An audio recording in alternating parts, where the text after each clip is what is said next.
I had to wake up early to get the old run in this morning, and I was already dying by like 9 a.m. I've been slacking on my runs a little bit, but yeah, I ran on a track like last week, and then I was looking up something about walking the dogs, and it was like, oh yeah, by the way, the rubber on a track on a 90-degree day gets up to 132 degrees. It absolutely bakes. We had one at my high school that we had to run. We had to pretty much run all our stuff there. And it just, especially if it's like black, I don't know what color yours was, but we had orange. Even that got really, really bad. But we had a turf field too, so it would bake into that. Turf gets crazy hot. Okay, so we are live now, just so you know. Awesome. People tuning in, going to be covering pretty much everything that we've missed in the week since I've been gone. Want to talk some baseball, I think. All that's been going on with that. A lot of guys opting out today. We're going to be talking about that. There's MD Law So Hard / Law So Easy already tuning in. Look at you. Really? Yeah, he's probably got the notifications turned on. I wouldn't blame him. Oh, my hair's not great right now, but I appreciate the kindness. I have a hardcore mullet now secretly. Mullet, you said? Let's see. You got the mullet going. The Gundy aesthetic is slowly approaching. I like it. It's like a young boy Gundy aesthetic. So you're not a man. I'm not 40, so no. 40. I'll get there one day. Okay, ready when you are. I'm ready. Okay. And in 3, 2, 1. All right, welcome on back to another edition of the Baltimore Beatdown podcast. It is Wednesday, my dudes, and tell you a little something. The boys are back in town. The boys are back. We're almost August, which is freaking nuts. July 29th when this episode comes out, and we are about to enter training camp, and I feel like it's going to be a messy August. I'm feeling a little more optimistic than I have previously in regards to there being a season. We did see Don Hightower, Patrick Chung, both out for the season, and I still don't grasp fully. If you opt out, you can come back. No, you can't. It's a one-time decision. Okay, I was wrong about that.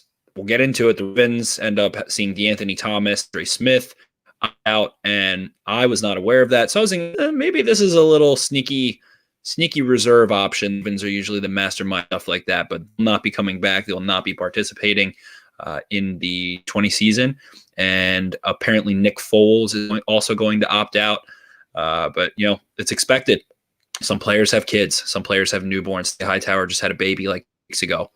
And you cannot knock them under any circumstance for that. But if we see this kind of scale up a lot into a lot of players opting out, this season might be an asterisk kind of season. It already has a little tiny bit of that feeling. But, of course, we're still going to love to watch football.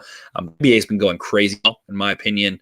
They've had a couple players had to deal with some personal issues. Obviously, the Magic Slings thing is just hilarious, but not that important because the playoffs haven't started. So, Lou, go get them wings, baby. Do you? It is what it is. And, yeah, so I'm a little more optimistic. I wouldn't be shocked to see a postponement in the season. I wouldn't be shocked to see, kickoff get pushed back a couple weeks as they figure things out. It is looking like maybe they should have tried to figure out a bubble situation. Because it's going crazy well for the MLB. Baseball is a mess right now. So hopefully they're able to sort things out. The NBA is just trying to get to the playoffs. Obviously, it's easier for basketball. They got a lot of a smaller roster and all that good stuff. But we'll see. It's interesting stuff going on. Content literally never stops this year. It's nuts. So I guess we'll jump into some of the stuff that we pretty much had already touched on right there. You talked about the guys that were opting out. The list is just kind of growing and growing. It kind of felt like it started out yesterday. That was Monday at the time of this recording with DeAnthony Thomas opting out for the Ravens. Today, Tuesday, that is, we got the news of Andre Smith opting out, the reserve tackle that they had signed back in February. They're going to be bringing on Parker Ehinger. I'm going to go with Enger. Parker Enger. Okay. He was the guy who saw some time with the Ravens last year.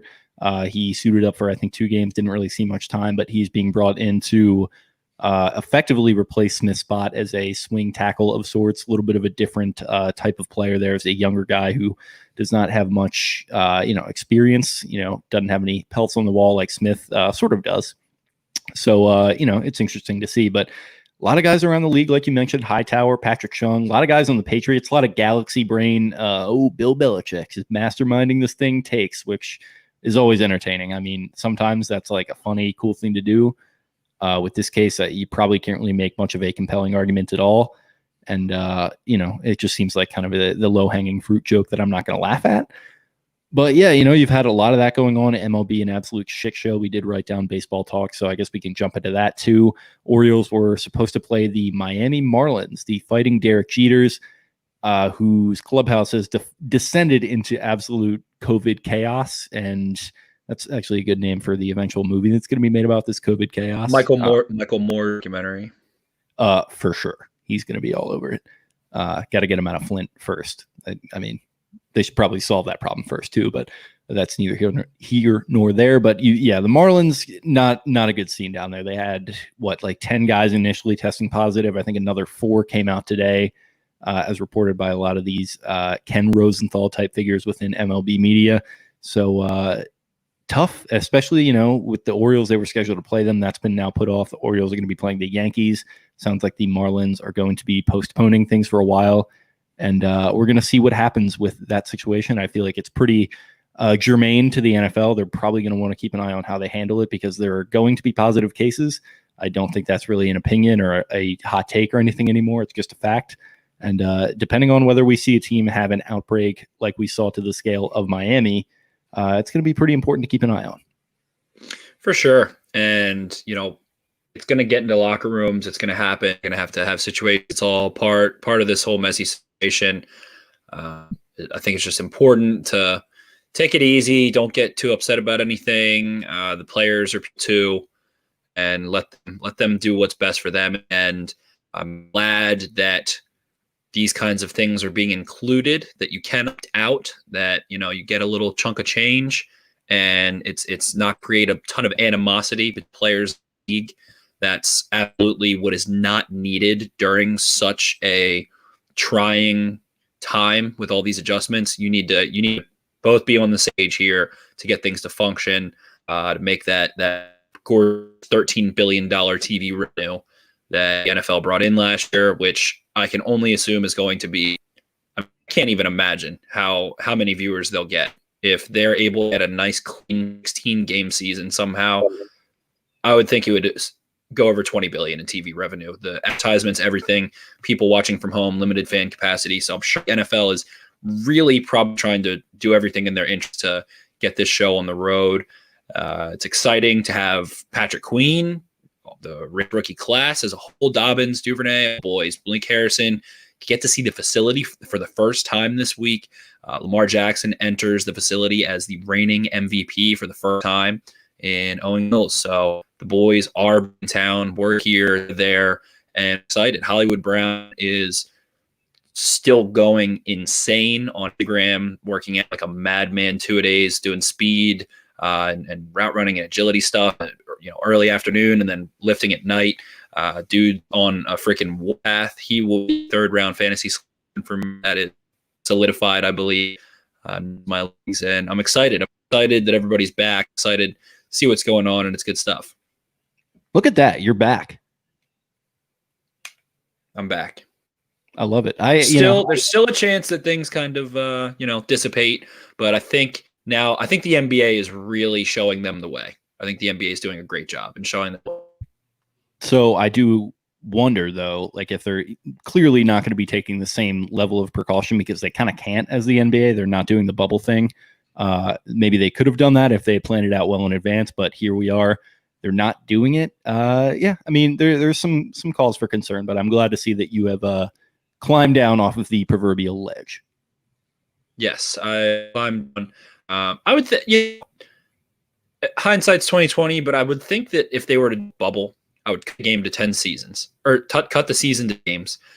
I would drop, or no, not 12. I would do 12 games, up inter-conference play, and I would either do a divisional bubble where you have a home base and maybe you need to travel to another bubble for a couple games or whatever. So maybe there's 8 bubbles or 2 bubble or conference, and playoffs start way down the road from now. So those are the things I think they could have possibly tried to do. They did have so much time, but I mean, we didn't think it was going to be the way it is now.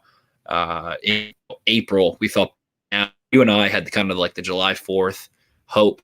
And they were just trying to give themselves some time, and it is what it is. But not going to be a bubble. Basketball did it, but it does show precautions that truly do need to be in place for players to keep testing negative, and how they truly have to quarantine, man. The only way you cannot test positive, apparently, and by the NBA, is if you are truly quarantined.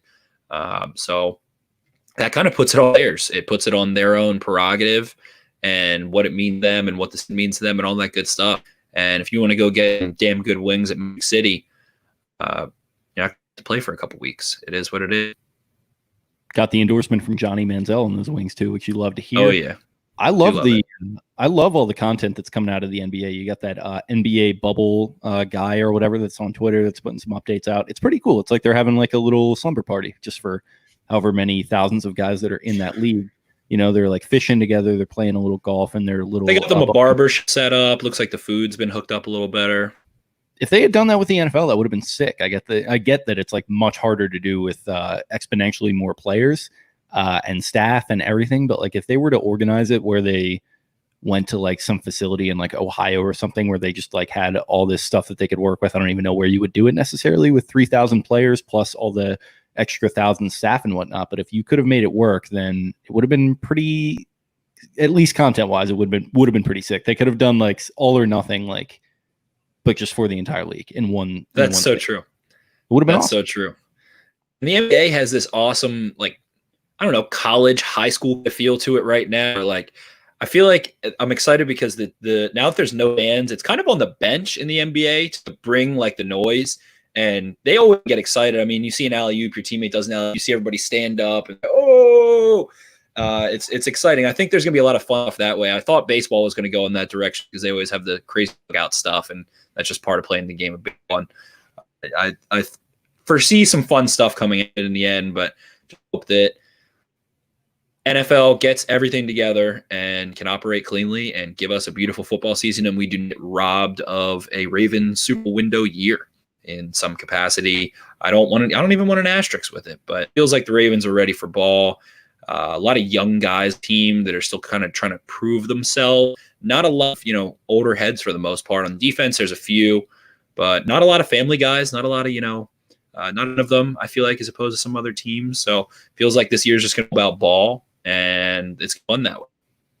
I'm all about ball, man. You know me. Ball is life. I always say that. The ball, the team, as our friend Anthony Ronaldo would say. The ball is the team. Yeah, I keep forgetting about that. I got to like write that down somewhere. But yeah, it's interesting. I wonder, like, I don't mean to get all Eeyore Schultz on you talking about like things getting canceled, but like I do wonder about like contracts and everything if that were to happen. Like, do they lose a year on that? Is it just like suspended for a year? What do you think it would be? I would have to think there's going to be some sort of special way of prolonging the contract while guaranteeing more money. Something it's really difficult. Exemption year. Yeah, an exemption year of some sort. Teams get an option, something they have to pay the player X amount of dollars. That would be a mess. That would be a mess. And they've already been negotiating upon how to kind of kick the salary a little bit and all this stuff and how to spread it out. And I feel like that's a little nearsighted. And again, my sentiment is that if you can't take 1 year of reduced profits, let alone maybe a little bit of loss, should not be able to own a football team. There's enough rich people in this country and in the world. I don't think you should be able to own an NFL team if you can't, survive a year and it doesn't, cripple you. Yeah, I think it comes partially back to like, there's a quote going around. I think like Sean Doolittle was like saying it, where like sports are a reward for a functioning society. I kind of think that's maybe a little corny and naive in some level, but there is some truth to it as well. And I think it speaks to your sort of point there, where if you're going to be putting this massive investment into something like this, you have to assume some risk, and you can't just kind of sit back and say like, oh, well, this is just like a money printing machine. That's why I got into it, and I'm never going to assume any risk or take any losses on it, because 99% of the time, that's what these franchises are. And this is the 1% of the time where these 32 otherwise extremely well-off guys are kind of getting screwed on this a little bit. So yeah, I think as naive potentially as it is for me to say, maybe just nut up a little bit and take some losses on the year if you have to. Protect our lead. Yeah, I think it's going to be reduced profit even though is the thing. And of course that comes with, that's a whole slippery slope you can get down into of, how that projects and how that actually does lose money and yada, yada, yada. But long story short, my sentiment rock solid is that if you can't survive 1 year of a situation like this, you shouldn't be able to own an NFL football team. And, we kind of see the fun situations in the show Billions and when Ari Gold and Entourage wants to get in and get a team in Los Angeles and all that stuff. And I feel like it's kind of true of how they vet you to become an owner. And there's a lot more than just how much money you have and all that good stuff. But in the end, you got to be able to float the ship in a time of need. If you're going to own something that's so substantial and means so much to so many people, and it is a game and you can make fun of it, but I'm assuming if you listen to this podcast, you probably feel that it's, not just a game, but at the end of the day, it is. So it's tough stuff. We will know more in the coming weeks. I believe 20 players tested positive in the last round of testing, which is really good for 80 times 32, which is 3,000 something, I think. I think it's like, well, it's more than 2,500 roughly 2,500. Because yeah, somewhere around 2,500 players. So I believe that's pretty good. And again, dudes are going to have to quarantine if they want to win a Lombardi trophy. Lamar can't be running around town. I feel like he's not even like that anyway. He feels like a pretty big homebody for the most part. So we did have a little bit of smoke on social media. I think old Patty Queen was getting a little snippy with the rules about having to stay home and like kind of not, go to the club or whatever. I don't know exactly what he was saying, but something about getting a little unhappy about some of those types of rules. And then Tucker kind of came back, Justin Tucker, and said, if you can stay out of the club for, just one season, then I will take you out to the club personally in early February or something like that. That's awesome. Good for Tuck. Yeah. The Harbaugh will run a tight ship. I think not doing what you're supposed to be, going to be on you like flies on shut your mouth. And we'll see. If like Gus Edwards isn't getting any touches in like week 4 and he hasn't like fumbled or anything to put him in the doghouse, then he was probably out at like 11 or something, just having himself a grand old time. Gus dropped like a little EP or album or something too, if I'm not mistaken. He actually just signed his restricted free agent today. I saw that. Yeah, I was very worried when I saw the tweet with just his name, and then I read through the full thing because I thought he was going to be opting out as well. Thankfully not. He signed his tender. He will be playing in 2020, God willing. God willing, and love the Gus Bus back. The the Niners really benefit from having Mostert, Coleman, McKinnon, I think, has still been banged up this whole time, and then they had Breida. And I mean, they rostered and had, a little bit of capital invested in 4 guys, and that worked amazingly well for them. When you run the ball so much, you need to. And a team that didn't work out for very well was the Seahawks. Run the ball a ton, ran the ball the 3rd most in the league. Chris Carson went down, Rashad Penny went down, and then they had to bring in, beast mode, who is obviously, his best day well behind him. And then they had a couple other, the street guys running the ball, and it didn't go so well. Chris Carson was a huge loss. Rashad Penny was a huge loss. So when you depend on the ball so effectively, like the Ravens did, we're, higher efficiency than about 18 teams in terms of EPA in just their run game versus those 18 teams passing game. You need backs, man. You need backs, you need linemen, you need tight ends. You need that whole system in place. So I'm glad the Ravens have more in hindsight, even though we kind of freaked out when they took J.K. Dobbins a little bit. It will probably end up for the best, especially if, let's say Mark Ingram or Gus Edwards, God forbid, go down, or even Dobbins. They've got fresh bodies to run the ball that'll know the offense. Well, don't tell that to our buddy Voss, who thinks it may be a franchise-altering mistake the more that he thinks about it. I don't really think they should have drafted Denzel Mims. Really thinks they should have drafted Denzel Mims. I see that point to a certain extent, but I don't know about getting franchise-altering worked up about a 2nd-round pick, regardless. No, little overreaction, but it's okay. We still love you, Voss. You're my guy. You know that. You mentioned Seattle there. They made a little bit of a big move over the weekend, was it? It's a blockbuster. That's a blockbuster move. Blockbuster move. Jamal Adams getting sent to the Seahawks exact terms of the deal, I don't know exactly. I think they sent Adams and a 4th rounder, maybe, or was it a 3rd rounder, to the Seahawks in exchange for I think 2 first-round picks, right? It was the next 2 years first-round picks, 2021, 2022. Then the Jets got the Seahawks Bradley 3rd McDougal. and moved back to 4th. The problem is year, it's literally impossible to even look up, so we can't figure it out. It is so impossible. Yeah, they got first-round picks and they moved down from the 3rd to the 4th, which isn't a huge move because you probably figure the Jets are going to stink. Okay, this is from Shefty. Trade Jets deal Jamal Adams and 4th-round pick in 2022 to Seattle in exchange for Bradley McDougal, who's a safety, 1st-round pick in 2021, 3rd-round pick in 2021, and 1st-round pick in 2022, source tells ESPN. Okay. So the 3rd and the 4th are in different years? So you've got the 4th in 2022, and that's with Adams, so the Jets are sending that 4th. And then the 3rd is 2021 going to the Jets. Okay, so it's a year apart. So it's really a 2-round swap out. Yeah, similar to what the Jags got for Jalen Ramsey.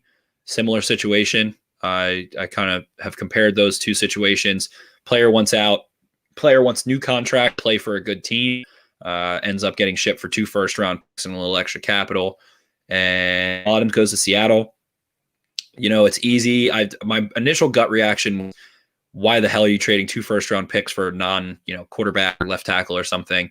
Tunsil got that, and Tunsil's one of the probably 5 best left tackles in the game. Adams obviously is spectacular. My thoughts on him are well documented. Then you look at the Seahawks. They have that same kind of strategy as the Rams. They draft in the first round that often. They like moving commodities. They like the big names. They brought in Clowney. They brought in Josh Gordon. They really stay drafting in the first round and developing first-round draft picks over the last decade. If you go back, only real notable one is 2010 when they took Okung and Earl Thomas. And since then, it's been like L.J. Collier, Rashad Penny, a couple other guys that haven't been, big-time players. And PFF came out and said that based on their, algorithms of WAR, of wins above replacement, long story short, that Jamal Adams has a bigger impact than 2 median first-round picks down the road, and that other pick moving back, then vice versa. And you can see that. And Jamal Adams, fills a huge need for the Seahawks. Bobby Wagner's getting a little old. KJ Wright's getting a little old. They still have the veteran leadership. So Adams can go in there, get the vibes of the locker room, get the defense down pat year 1, then probably get a mega extension. And you obviously know that the Seahawks are going to pay him top of the market, or they wouldn't have traded for him. So it's not a big deal. They're going to give him what he wants. It's a big mess, but Seahawks don't draft well in the first round. They feel Jamal Adams really helps them kind of win a game against the 49ers. That division's looking really tough this year to me. So Adams could be a huge, huge, huge player, guy that can cover, George Kittle and also go hit George Kittle and maybe shed a block and make a tackle. So big, big, big move. And I think it's good for the Seahawks. I think it's good for the Jets. You're not getting anything out of a safety when your team sucks. It's not some major thing. So happy for Jamal Adams. Love the dude. LSU players love to complain, apparently. At this point, Jarvis wanted out of Miami. Odell wanted out of New York. Tyrann Mathieu has been disgruntled several times. So, must be down in the Bayou. Coach O and Les Miles, were teaching them, go get what you want. Don't let anyone tell you how to play in the NFL. Go be in the good situation that's conducive to you winning. And really, I think it turned out well for maybe everyone besides Odell so far. Feels like Odell still kind of TBD, but wasn't going great in New York anyway. So we'll see what happens in Cleveland. But LSU guys, they get to the point, man. Hopefully Patrick Queen is not afflicted with whatever's going on with them. Also, my thoughts on WAR. What is it good for? Nothing. Absolutely nothing. No, I'm just kidding. I'm sure it's a great stat. But yeah, I don't know. I like this move a lot. I saw some blowback on Twitter from a lot of the more analytical, inclined people and personalities.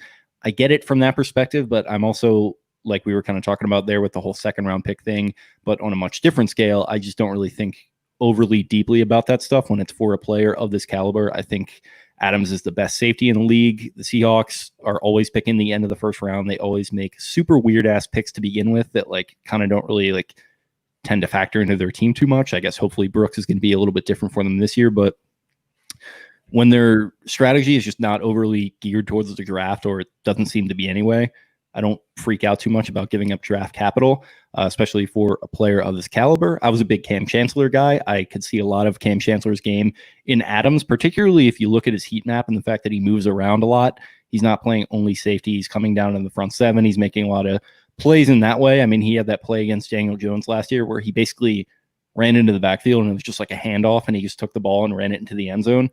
He's just, he's different, man. He's like a little Tasmanian devil out there. One of the better safeties I think I've seen in a long time, as a 2017 third overall pick, I believe. So interesting to see him on the move. He finally got his wish. He was going absolutely bananas on IG Live after. He was smoking a cigar, playing a little beer pong or something like that with some friends, just absolutely murdered out with his glasses on. So pretty funny scene there. Jets fans, feel bad for them. Because this just feels like another indication that this organization just cannot handle star players, which is, kind of tough when you're trying to rebuild. They're just in a constant state of rebuilding. They get these draft picks. I like Joe Douglas a lot, but like draft picks are only going to get you so far. Resources are only going to get you so far. You need a culture. I think culture kind of comes before winning a little bit, at least most of the time. And there's a correlation. Yeah, there's a correlation, and bad culture is what led to Adams wanting out. And two of the key factors in that, Adam Gase, head coach, is still there. Woody Johnson, who was already looked at as an incompetent owner and now has had some very unflattering things leaked about him in the media, about potentially being a little bit of a racist and a sexist, which I guess isn't overly surprising. He's currently Trump's ambassador to England or something like right now, so a lot going on there with him. And yeah, it's a messy scene up there in New York. I don't really know what to make of it at this point. Like I said, I like Joe Douglas a lot. Still a fan of Sam Darnold to a certain extent, but it's tough to see them lose a superstar like that. Garnett chiming in saying Adams' prime would have been wasted in New York. I kind of agree. He was already playing really well, and they weren't winning at all. So yeah, it's tough. There's the one kind of argument that used to kind of make me mad, but it's making more sense to me now, is that like you were losing with him anyway. And it used to make me mad when people said that, but they're a 5-11, 6-10 football team with him. So it's not like you're losing a ton when you can restart. And of course it saves money down the road. It lets Joe Douglas kind of strip down to bare bones, which they probably should have done even sooner. But at this point, Darnold is in a year where I truly believe, I think I had a high evaluation on Sam Darnold. I had it Baker, was the number one quarterback to me. Then I had Lamar and Darnold graded very similarly with a high first-round grade. And then there was a huge drop-off after that. And I still trust my evaluation on Darnold. I've gone back and looked at him. He is in the year. This is truly a make-or-break year for him, and he's going to be damaged goods if he is subjected to the same inept offensive play calling scheme talent and is not, protected a little bit better and make some high percentage throws and get him comfortable, because there's a lot of happy feet that came. He's been getting hit a lot, and now it's year 3. That's pretty far into a career for a quarterback. A lot of damage can come, and not a lot of guys are able to turn it around in like year 7. Case Keenum is like the only one that comes to mind where he was like, I think Alex Smith was always kind of good. But yeah, that to an extent as well. So I'm just curious to see how that pans out. They got rid of Robbie Anderson. They bring in some rookies. But in the end, let's say Sam Darnold's not the guy. They want to let him walk. They don't want to pick up the 5th-year option. They now will have probably another really high first-round pick and another one this year and then another one next year. Do you want Trevor Lawrence? Do you want Justin Fields? Do you want, do you want to move Mekhi Becton to right tackle and draft Penei Sewell and have studs for Darnold? It gives them a lot of move. I think it's Penny, right? Penei is kind of a tough look. I think it's Penny. I think it's all right. We'll go with Penny. See Alice Campbell. Penei Sewell is going to, they've got a lot more cards on the table moving forward now. They don't have to pay Adams, so that's going to give them even more cap space. But what I will say is signing CJ to that monster contract looks really shitty right now. Yeah, there's just no strategy, like ultimately, And this is a situation where I kind of don't necessarily want to judge them on that sort of wavelength, because this guy was going to be gone regardless, and you managed to get all these picks for him and a pretty quality player, I will add, in Bradley McDougald. But it's just another situation where a star is just displeased with management in New York, and management isn't going anywhere. So it's like, what are we doing here? And like you mentioned, Sam Darnold needs a bounce back year big time. I don't even know if it's a bounce back if he hasn't really bounced. So he kind of needs to have a bounce year, a leap year, some call it. I might try to bounce here now. I maybe like that better, but Sam Darnold needs to break out, and Gase is still there. Gase has had a few good years with Peyton Manning, who was pretty much running his own offense. He made Jay Cutler look pretty good in Chicago. Since then, not a whole lot. So yeah, it's a tough look up there for Gangrene. Definitely a tough look, and I think you got to think Gaze. Let's say they go 5-11 again. You got to think Gaze is out the door. But yeah, and then I mean, in the end, gives them some opportunity, but they pay a running back a lot. I'm sure they can probably get out of Le'Veon's contract next year or something, and it's not the end of the world. CJ Mosley is probably the same deal. It's just how the or you just fire Gase, keep Le'Veon Bell, hire David Shaw, and just run the fuck out of the ball. Or freaking Eric Bellamy. But putting the purple lenses on, putting the purple lenses on, it just shows differences in philosophy in terms of draft capital versus, getting the guy, and the culture, the system, the player development, the coaching. Night and day. The Ravens would never, I don't think they ever would have given that much draft capital up to go get someone when they have a franchise left tackle, a franchise cornerback, and a franchise quarterback already. So it just shows how teams have different strategies. I mean, go look at the Rams. The amount of trades they've done in the last 5-7 years, Les Snead, is really mind-blowing how many first-round picks and high-round picks they've traded away to go get guys and gotten some back. So it just shows the Ravens are not into that model. I still truly feel like in the end, they've sniffed around too much. They sniffed around DeAndre Hopkins. They've sniffed around Adams apparently twice now, a good bit. Sniffed around Clowney, sniffed around all these things. It feels like if things are operating and the NFL goes somewhat according to plan, they're going to make a move again by the trade line.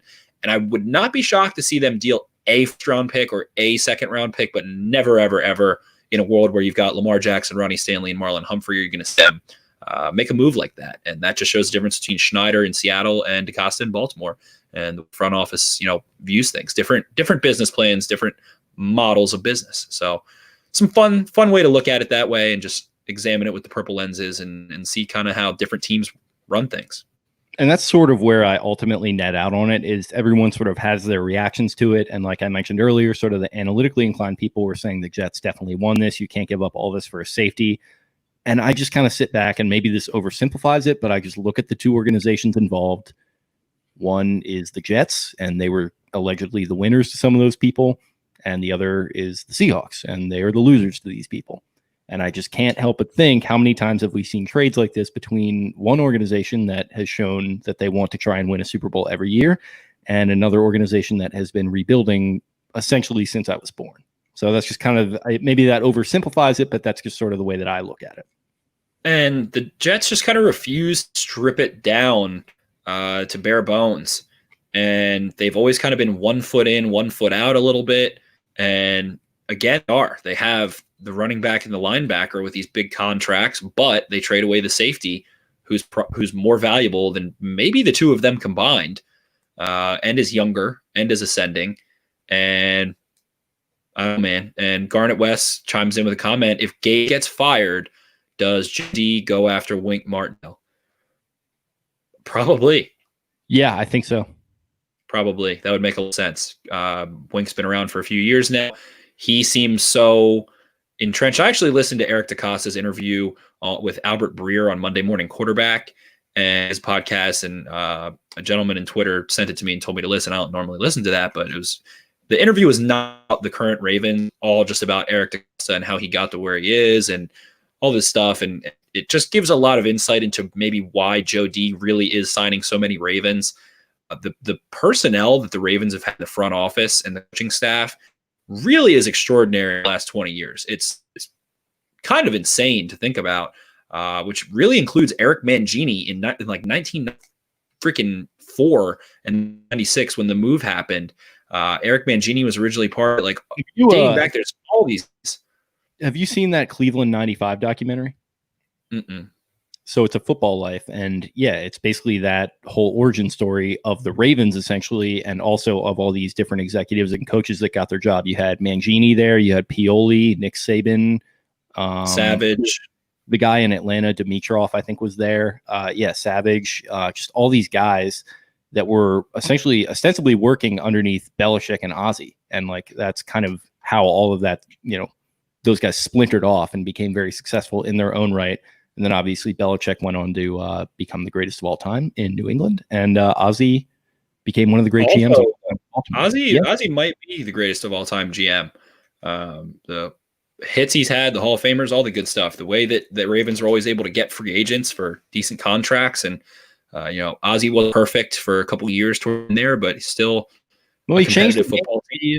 He changed the game with the compensatory picks. And now it's a little bit different because scouting departments, the playing field is a little bit leveled. It's a lot less of like whispers about, hey, do you see this guy? You see this guy? How do you get tape on him? Like, everyone has all the tape. Everyone has equal access to the information. So, less bird dogging and hard work and more of just like straight up analysis. But he changed the game with, taking advantage of comp picks and just having a more robust scouting department and embracing analytics in the form that they were in the early 2000s. So yeah, I could see that argument for sure.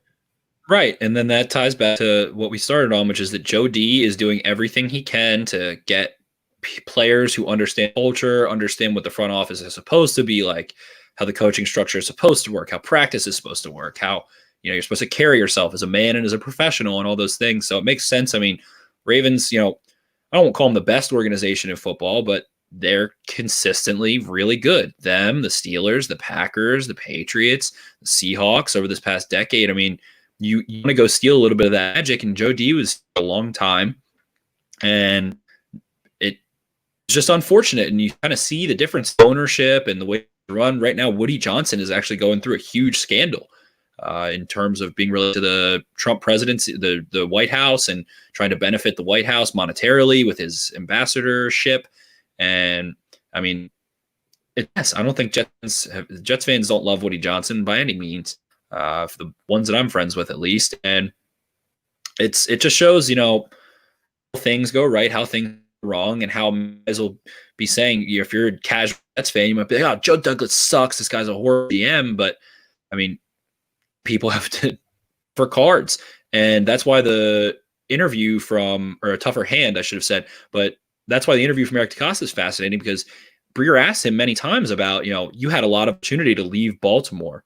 And why didn't you? And how close were you to? And all of these things. And DeCosta says that I knew from a young age that the grass is not always greener. And that's an important thing to consider. But at the same time, there's a fine line between that, where obviously Costa was the guy. So Joe D's going to be the guy over DeCosta. Joe D had to go somewhere, ends up with a shitty organization that's poorly run, inconsistent, and has a lot of disgruntled players and coaches and a lot of turnover. And, you can't just blame it on Joe D. You can't just blame it on Guy. Crappy as even. It's a whole organizational structure, and you be right from the top down as well as from the bottom up. And they got to move, and it's tough to do. But those teams, you have to look at those models, and that's why Joe D is trying to sell so many players, so many coaches, all these things.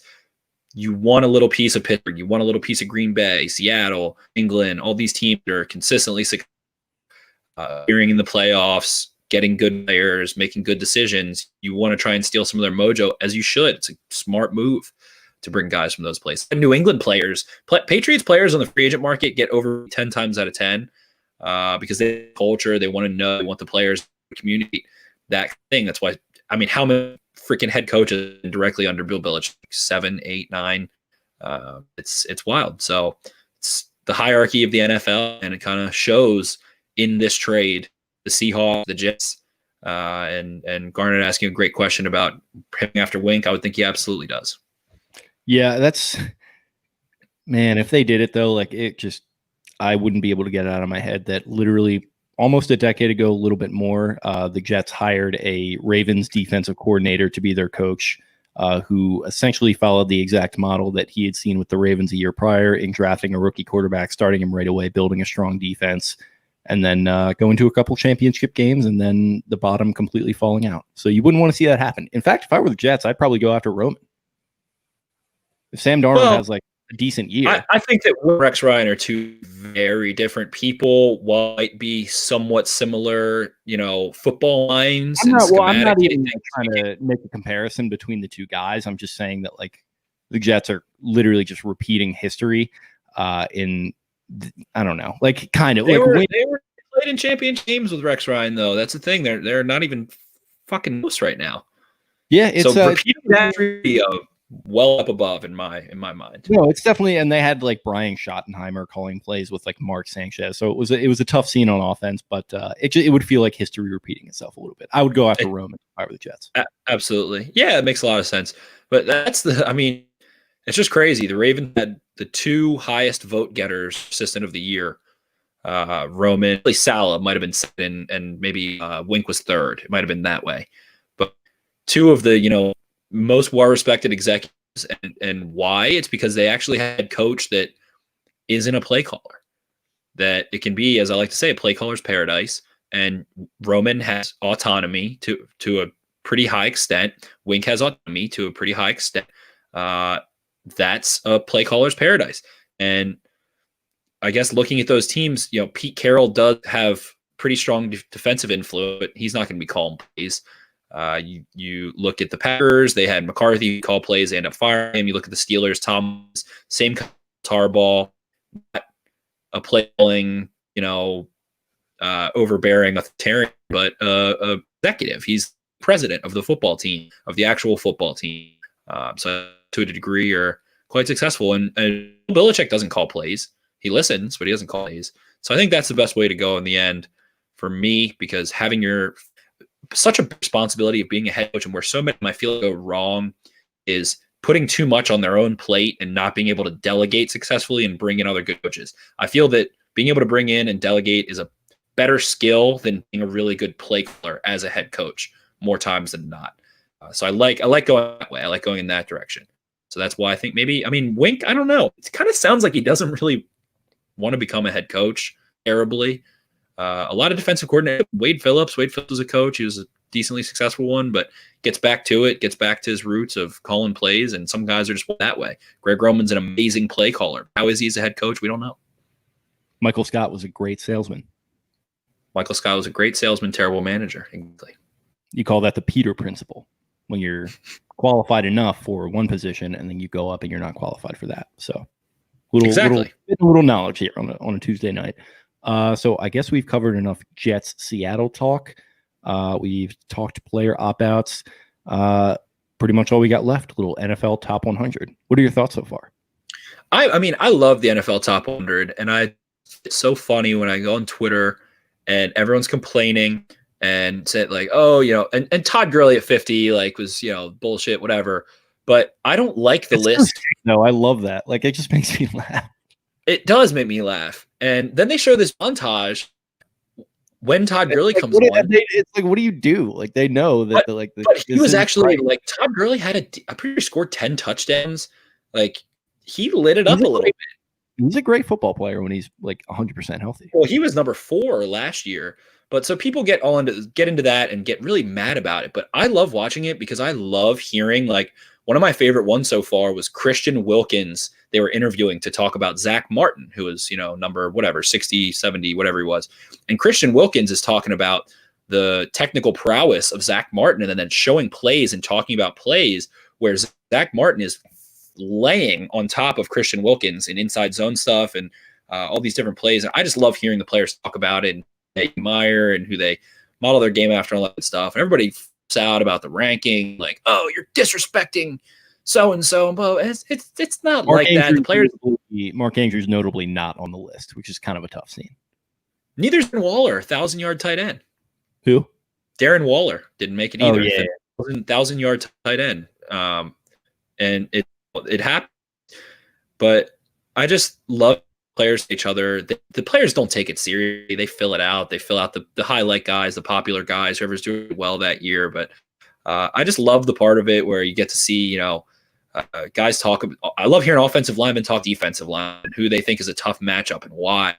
Then Ronnie Stanley comes on at, what was the number, 70? That was my favorite one because it had Bakhtiari and who was the other guy on Green Bay and it was just totally unprompted. And he was like, yeah, one of the younger guys that I've been watching a lot and really admire is Ronnie Stanley. And then they had that whole thing, his highlight package and the guys in the Packers talking about him. I just really like that. I'm with you, man. I like it a lot. I think it's a force for good for the most part because it shows the players showing respect for one another and just spreading the positive vibes. I like that.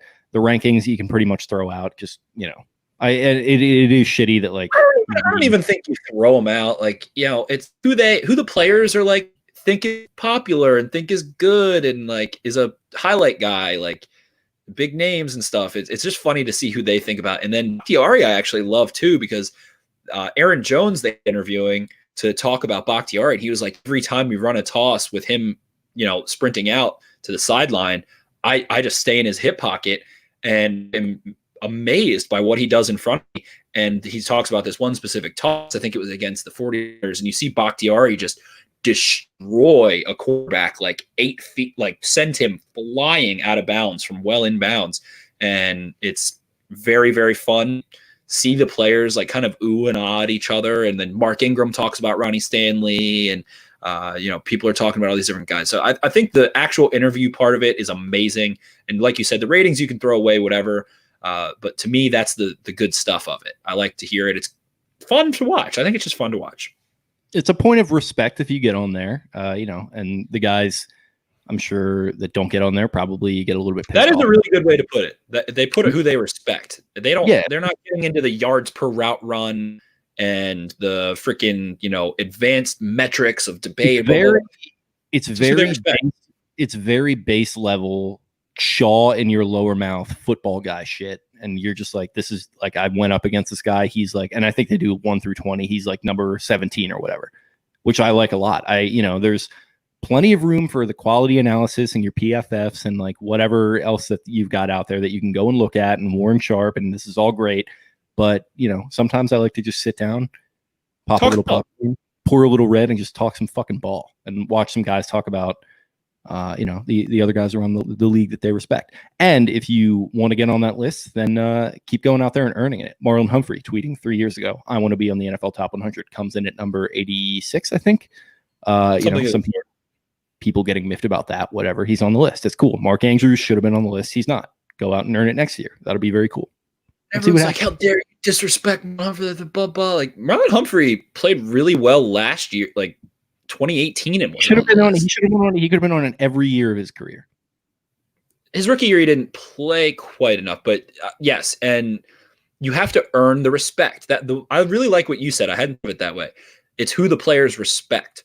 And to earn respect, you've got to be consistently pretty good for, a couple years. That's why J.J. Watt is still going to get number 50. I remember after 2013, which is maybe the worst year of Flacco's career, he was like 58th. And like that was because he had won the Super Bowl. Like it was still very fresh in their minds from 2 years before. And then like the year after that, he had his best year in 14. And I think he was like in the 90s. So it is like respect. It's very elemental, like base level. This guy's at the top of my mind. I'm going to bring him up. But I like that about it. It's just players talking players, and they're just talking some ball. It's great. Exactly. It's fun to watch. I think people get a little bit too heated about that stuff. And like, what's funny to me is like all pro list, who comes an all pro is decided by a bunch of great reporters. Yeah. It's decided by a bunch of reporters. It's not Warren Sharp. It's not Steve Palzat. It's not the PFF. Like, it's not the guys actually are grinding the shit out of the tape and also doing metrics. It's a guys who, like are us, like are every guy. It's reporters that aren't. It's like journalists. They see the highlights. It's like AP trained journalists. Like, God bless Peter King. He is not breaking down the tape that like Steve Palazzolo is, and he's like voting on that stuff. Exactly. So. Pro gets a ton of that. They say on your Hall of Fame ballot, he was a 7-time, a 3-time team All Pro, 3-time second team All Pro, like Marshall Yanda when he goes to the Hall of Fame. We're going to talk about his All Pro. They're going to talk about all stuff.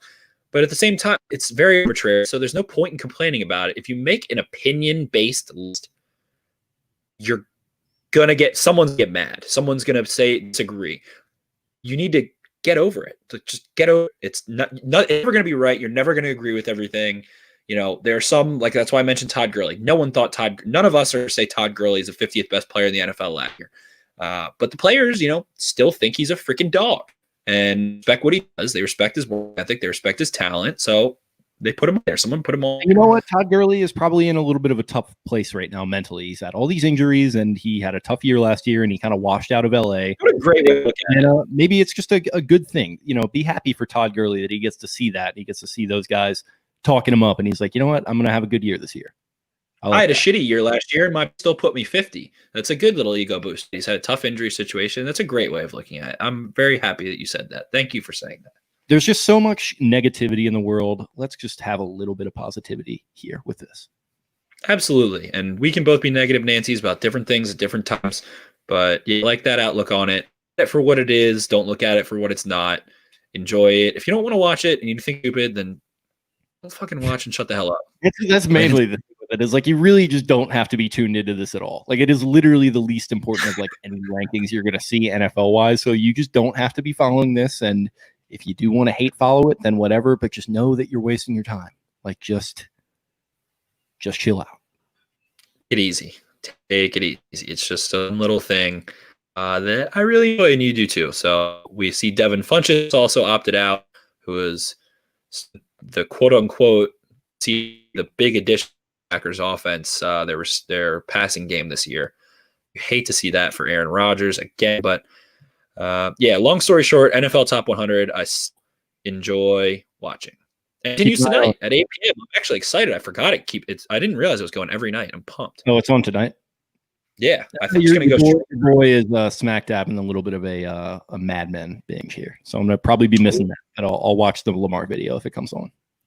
I watched freaking 5 episodes of, oh my God, I'm blanking, next show where they cover JUCO colleges. Yes. Last Chance U? Yeah, Last Chance U. I haven't watched every season. I think this is the 3rd season I've watched, but this one is amazing. But Mad Men, definitely, you get addicted. Mad Men is frustrating because nothing actually happens in the show, but it's so good.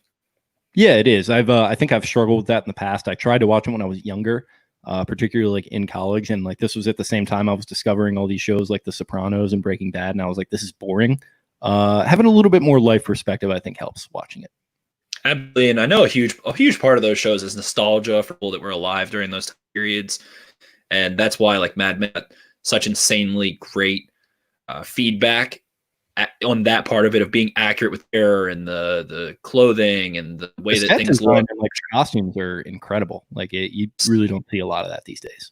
Yeah, that's why Once Upon a Time in Hollywood, that we both love, was also heralded so well, because according to people who are alive, which did not include us, it was like, incredibly nostalgic and realistic and classic and all that good stuff. So it's fun to know that when people who did live through those time periods say this amazing depiction of what life was like, then we know it's like history class kind of, but with more cigarettes and whiskey.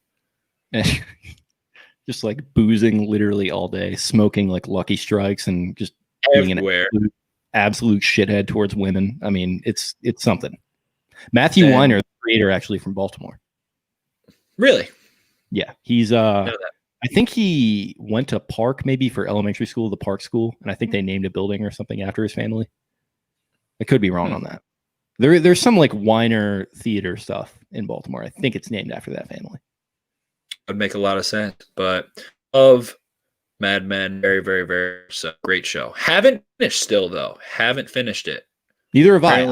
Like I said, the ending. I heard it was okay. So it's interesting because I started watching it when I was at the beach. I've heard good things about the ending, but I was talking to my brother-in-law. He's not a big fan, so I'm gonna have to go ahead and see for myself here. He doesn't. He don't know what I love when people have mixed reviews over endings. It makes me really excited. Sopranos is my favorite ending of all time, and that is maybe the most debated thing in TV history. One of the most hated. One of the most usually hated, I feel like. And I love it. So maybe I'm weird. Yeah. Let's think. Some people need closure in a show. They know where the main character goes and how it, like, they can't They can't take The Sopranos did. That's why I love it. I like that. I like that in some shows. Like it worked great in like Breaking Bad, but like The Sopranos expressly makes the point that's like, hey, shithead, that's not how life works. Which I love. In my opinion, Breaking Bad should have ended after season 4A, and they should have had season 4B. So like when, or is it 5A and 5B? I think it's 5A and 5B. 5A and 5B, yeah. So 5A is when Hank is like discovers it, right? Yes, and right there. I kind of like that. See, yeah, but people wouldn't have because like that closure that 5B gives them. Yeah, I agree. I think there's plenty of room at the table for endings like that and endings like The Sopranos. Exactly. But yeah, good enough. What else have I been watching? I watched something really good. Oh, How to Sell Drugs Online Fast is two seasons. Yeah. 2 seasons, 6 episodes each, 5-minute episodes, bang, bang, done. Really made show. It is dubbed over in British English, as it is, I believe it's a German show. So the actors, their lips are off and stuff and whatever, and you have to read captions sometimes, but very good little watch. That and Last Chance U is what I've watched this week. So highly recommend both of those to our listeners. I guess that about does it for the most part. The last thing we had is that some more rankings coming out. The Athletic does their annual quarterback tiers, and we actually saw Jeff Zrebiec, homie, fire off a very kind of he really only fires off those kind of strong opinionated tweets like when he really gets mad about something. You can tell that he was pissed. He bottles it up, and sometimes he just absolutely lets the fury out, which is what I love about Jeff. He's a pros pro who is willing to get up in the bird's nest and start firing pot shots every now and then. And this was a good. Exactly. When he just systematically destroys people, it's the best. When he like is just unbiased and void of emotion way possible, dismantles people on Twitter is the best. Jeff really is a pros pro, but Jeff got a little, I would say, testy or maybe upset so the Athletic does 50 anonymous executives, out coaches. It might just be executives and scouts, but they rank the quarterbacks in tiers. They do it every year. This year, Lamar Jackson in at 7th on the list, I believe in tier 2. And there's a couple quotes in there about it. They end up saying, former head coach, this is what Jeff got heated out, said that it's basically insinuated Tom Brady would have beaten the Titans if he were on the Ravens instead of Lamar Jackson. And the irony of that statement is just profound because Tom Brady lost to the Titans. And what I was upset about is that the Ravens defense got manhandled as well as, on both sides of the ball got manhandled. Derrick Henry blew them apart. Ryan Tannehill threw a 50-yard play action touchdown the first play after turning the ball over on downs, or the second play after turning the ball over on downs. They had amazing play calling in the red zone. Derrick Henry threw a freaking pop pass touchdown, and Jonnu Smith catches that butt cheek fade, which was an insane play in tight coverage. And the Titans just fucking beat the Ravens. Like, they outplayed them in the end. But the funniest part is that Tom Brady lost to the Titans last year. And a former head coach is like, oh, yeah, blah, blah. Well, that's where you get former head coach. Like that, I was talking about like meathead football guy shit. That right there is a dude who's been like fishing for the last 4 years or something. He washed out of like Jacksonville or whatever, wherever, and he's just happy that he's getting contacted for something like this. And he's maybe followed the NFL, here and there. He's checking red zone. He's checking his email, seeing if he's getting any offers. They're not coming. Playing a little bit of golf, and he gets an email. Are you describing Jeff Fisher? Because you don't disrespect Jeff Fisher like that. No, I wouldn't do Coach Jeff like that. But he's just somebody maybe in that ilk. He also wouldn't have said that. Jeff Fisher, yeah, no, he's not a guy who would like take a pot shot like that. I think he's a Lamar fan. Reminds him potentially of, well, I was going to say Steve Young, but they did not get along. Maybe little Stevie McNair action. Yeah, you still there? I'm alone. What happened? Got to get him back. Please stand by. Or stay there. I don't care. You can do whatever you want. Got to see what this kid is doing. That was very jarring. Just literally dropped out in the middle of whatever I was saying. Thing. There he is. What happened? I forgot that this new laptop. What? I forgot that this new laptop is touchscreen, and a little tiny bit of spittle got on the laptop, and it just so happened to be right where the X was. So I smeared it with my finger, and it closed the browser. That's kind of sick. That's like a. It was the funniest way that could have happened. That's like a trick shot, but for technical difficulties. Yes, it was like a technical difficulty. Dude, perfect. Dude, we're gonna spit on the computer and then wipe it off, and then it's gonna X out the podcast. All right, let me take a pot shot like that. I think he's a Lamar fan. Reminds him potentially of. Well, I was gonna say Steve Young, but they did not get along. All right. Well, reminds him potentially of. Well, I was gonna say Steve Young, but they did not get along. Maybe little Stevie McNair action. Okay. Okay, for anyone watching on YouTube, this is how the sausage gets made. That was the casing right there. Yeah.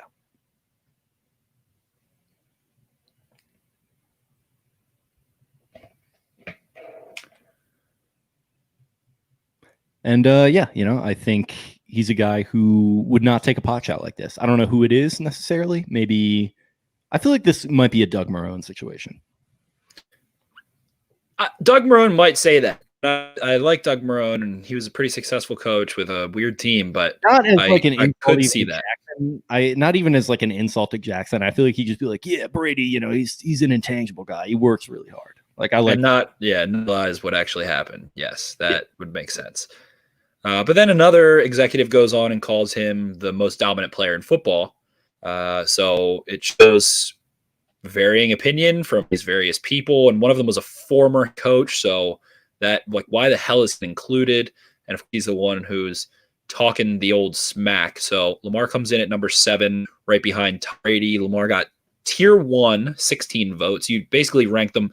You say this got a tier 1, a tier 2, a 3, or tier 4. You vote one of those for each quarterback. Lamar got tier 1, 16 votes, tier 2, 31 votes, tier 3 votes. And he was in tier 4 in 2019. So he did get 3 tier 3 votes. An executive said the most dominant guy in the league. How is he not a number 1 tier right now? It's not a question to me. And then it goes on to say that what the writer, who his name is Mike Sando, pardon me. Mike Sando goes on to add his own little interlude that pretty much pissed me off as a Lamar Jackson, fanboy. And he said, Jackson belongs in the top half of the league if we waive the pure passing requirement that arguably has stood between the Ravens and a playoff victory over the last 2 seasons. Pure pass situations arise, blah, blah, blah, blah. Long story short, you know what he's going to say. The insinuation is that if Lamar Jackson were a better passer, that he would be a tier 1 quarterback. And because he's not a better passer, he's not a tier 1 quarterback. And they imply that if you take him out of his system, he's not a tier 1 guy. He's a tier 1 guy in his system. And to me, that's just such freaking horse shit, because you go look at what Lamar is able to do in true passing plays, and which is non-play action, when it's just a straight drop back. He had a higher completion percentage on non-play action, true passing plays. He led the NFL in touchdowns about play action, or excuse me, he was actually behind Jameis Winston and Aaron Rodgers. He has 66.9 completion percentage, which is good for 5th in the league on non-play action plays. His play action metrics were good. As he 14 touchdowns, no interceptions. So was he good in play action? Yes, very much so. But then you go and you look at the timing stuff as far as time in the pocket, and when getting the ball out in under 2.5 seconds, which is quick passing, in other words, before a pass rusher can get home. Oh, he also led the touchdown passes with 17. You can't run quick passing with play action. He was 2nd quarterback rating, and his completion percentage was good for 18, but not super high in the quick passing game and or quick passing game that way. But to me, that just screams, I can go and rip in any system. I can go run a West Coast offense and rip. You can get the ball out in under 2 seconds. Do it well, really good passing, really high touchdown rate, all things. So this narrative, essentially, what frustrates me is the narrative that without the Ravens and without perfect marriage and blah, blah, blah, that Lamar Jackson would basically be some piece of shit quarterback. is insane to me. It's just absolutely, to me, it just shows that you don't actually watch, and you probably have him under a microscope instead of just looking through the same lens you judge all quarterbacks on, as tends to happen with the threat quarterbacks in this league. So that was a little frustrating. PFF has him as the number 2 quarterback in there. They simultaneously released their quarterback tiers, had him at number 2, talked about the improvements that he made. And, I like PFF a lot. I agree with a lot of things. There's some things I don't disagree with, but I find them to be objectively clear and concise. And they see the improvements, they see accuracy, they mention it, and the improvements that he made. And then they factor in the fact he is a dual threat quarterback. And he's damn good. You can put Mahomes ahead of him. I'm fine with that. You can make an argument for Russell Wilson. I can even hear an argument about Drew last year, but after that, it's really hard for me not to put him in the top 5. So I think that's just a little bit crazy. To those points don't seem to ring that true. And again, it's just rankings and ratings and stuff, but those just seemed a little bit out there to me. I'm more of a Pier 1 guy. Pier 1 imports. Yeah, you like to go get some nice china and furniture from China? I do. I think they're going to be liquidating a lot of their physical locations though, so they might be pivoting to online, which may be good for them. I feel like with Wayfair taking some big time hits recently in terms of public opinion, maybe we can all switch to Pier 1 imports. But I don't want to shift into the nothing matters thing, but this is another thing where if you're saying that he's just a system guy, I don't know if that's the entire argument that is being made here, that is being boiled down to something that simple. But if you're saying something like that, I'm just not going to listen to you. You're just wrong. Watch the tape. You have immediately invalidated credibility. Even looking at his traits, he's, one of the most athletic players we've ever seen at the position. He is, he's improved his base over from last year, widening it out, becoming more strong down there with his legs, shaking players off, both within the pocket and, outside of it, getting stronger armed, becoming more accurate. He's just a really good quarterback. He's obviously helped by his system a little bit, but he facilitates the system existing with his own unique skill set. So it's just, it's an argument that I'm already tiring of having. I've said before, I had to defend Joe Flacco for a decade. I just don't want to have this discussion anymore. He just won the MVP. What are we doing? Come on, Mike. Sando. Exactly. Which is also voted on by a bunch of reporters. Garnet says Mike's podcast is ass and sometimes decent, which is not a great endorsement there for Mike Sando. Come on, Mike. There you go. If he's a Steelers fan, get your head out of the Sando there, Mike. Yeah, Mike. But yeah, if he's a Steelers fan, this is my thing with Steelers fans' opinions on Lamar Jackson. His worst game of his career was in Pittsburgh. It's the only time he started a game. They've only watched that game in full, so they think he sucks. Which is kind of sick. I like that. Yes, it means that they're going to get shredded soon. That their Steelers are due for a shredding. They got the shit kicked out of them by RG3. So I don't RG3 didn't even throw 100 yards in that game. It's all arbitrary. But you invalidate your credibility to me if those are the arguments that you're making. You're ignoring. There's this narrative that he's an average bad passer and all this stuff, and you can go on the deep ball project that Johnny Kinsley does for Football Outsiders. You see Lamar Jackson, the 12th ball passer last year, accuracy between the 26 and 35 yard range. You can go look at all these things, like you just said, he improved.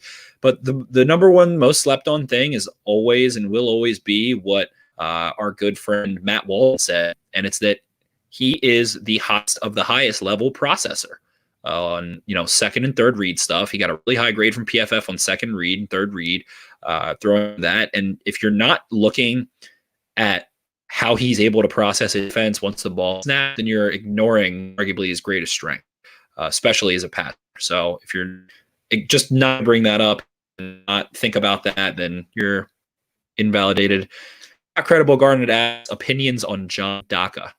I think he's a terror. I saw him play in person once. I watched their games live last year. He is a nightmare, crazy strong rusher. Reminds me of a teeny little Daniil Hunter from Minnesota. Apparently, he's bulked up quite a bit. He has a lot of length and a lot of ability to keep bulking up. So I think he is like a baby hunter. That is my opinion on John Dock. I think he has tremendous value on the road. But I don't think he might not ever even make the team. He might not end up being a 10 sack guy or anything. But I think he really can speed on third down. And he had a lot of run stops last year. He led the FCS in sacks and tackle for loss last year on a tremendous JU team. So I'm very high on John Dock. With Jacob Breland being out for the year, another bit of news that we kind of didn't touch on, but not huge news when a UDFA, whatever. With him being out for the year, Daka might be my new pick because I think either him or Chauncey Rivers makes that fifth outside backer spot on this roster. Baby Hunter is, we got to get that going. Baby Hunter, yep. Are you aware of the nickname they have bestowed upon me? The Baby Hunter. I will find any baby. I love my nickname. Yeah, okay. What else we got? Anything, or are we good? We are good.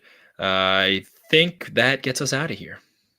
Okay, that is good stuff. Good to get back into the studio here after a nice, lovely week off. I got to get down to the old Ocean City, Maryland, Friday to Friday. Had a little, nice little relaxing beach week. Got to be by the ocean, which has medicinal properties. I've always said that. Got some reading in. It was nice being off, but it's great to be back. Happy to jump into the studio with you. And training camp is pretty much here, bud. Training camp is here. We are ready to rock and roll. Hopefully, let's go somewhat smoothly, but anticipate many hiccups. That is my my philosophy on it. Honestly, just a slogan for our podcast. Hopefully, things go smoothly, but anticipate many hiccups. That'll be our next shirt to put out. Awesome. You have anything else? Sauce. Nope. That about does it. I'm going to get us out of here. I'm going to take it over, see if I can do what Jake does. You can follow the podcast at Podcast Beatdown on Twitter. You can follow Jake at Jake Luke. That's LOUQUE. You can find my dumb self at Ravens for Dummies. That's the number 4. We're on Facebook. We're on BaltimoreBeatdown.com. as well as Instagram, Be More Beatdown. Go find us, find all of our content. Kyle Barber just did a fantastic annual kicker review. He does really great work. The things that I enjoy about what he does is he goes and looks at, the kickers that get a lot of juice, and he examines their average distance of miss and their average distance of completion to try and see where guys are missing, where they're good from, where they're not good from, and how much is asked of them. You can kind of see as far as distance.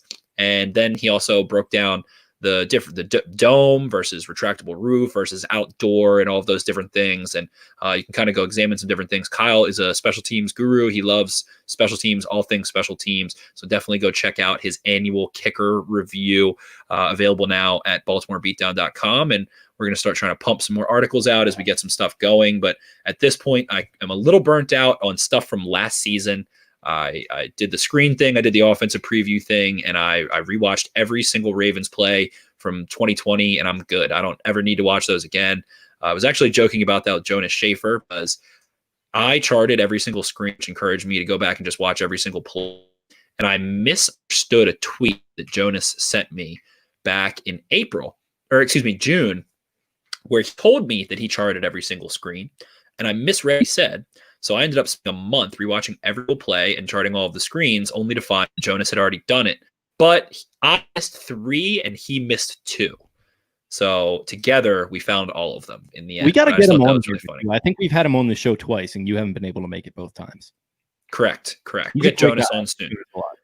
I think he's fantastic. He's the first guy the Baltimore Sun has had that kind of does his own charting a little bit, does his own quantitative analysis of things. And I think he's got really, really, really a good football mind and a good journalist mind. So I think that's a great combination to have. He's a dual threat journalist. So we'll put it that way. Hopefully we'll reach out to him. We'll see if we can get him on the show soon, but that about does it for us. Thank you so much. Make sure to give us a 5-star rating in the iTunes charts, and we will see you next week. Peace out. See ya.